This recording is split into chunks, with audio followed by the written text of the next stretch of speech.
భూమి మీద పరిగెత్తగలరు, గాలిలోకి ఎగరగలరు, సముద్రంలో ఈదగలరు. సర్వశక్తివంతమైనటువంటి వ్యక్తులని సైన్యంలో తయారు చేసి ఒక రకంగా చెప్పాలంటే కమాండో ట్రైనింగ్ పర్ఫెక్ట్‌గా ఇచ్చి ఇప్పుడు భైరవ్ అనేటటువంటి ఒక బెటాలియన్‌లని సిద్ధం చేస్తున్నారు. నవంబర్ 1న ఫస్ట్ బెటాలియన్ సైన్యంలోకి రాబోతుంది.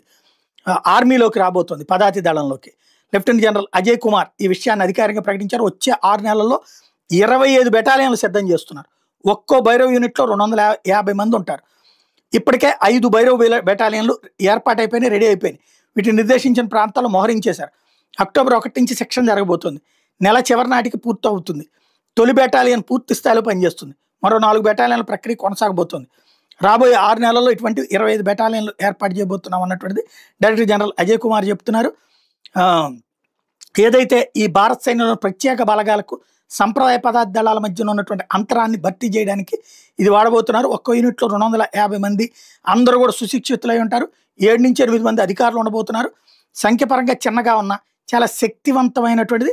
సాధారణ పదార్థాల బెటాలియన్లు చేపట్టలేని ప్రత్యేక బలగాల అవసరం ఆపరేషన్లు ఈ భైరవ్ యూనిట్లు చేపడితే రిస్క్ అధికంగా ఉన్నప్పుడు శత్రు భూభాగంలోకి రహస్యంగా లోతుగా చొచ్చుకు వెళ్ళేటటువంటి ఆపరేషన్లకి వీళ్ళని వాడతారన్నమాట.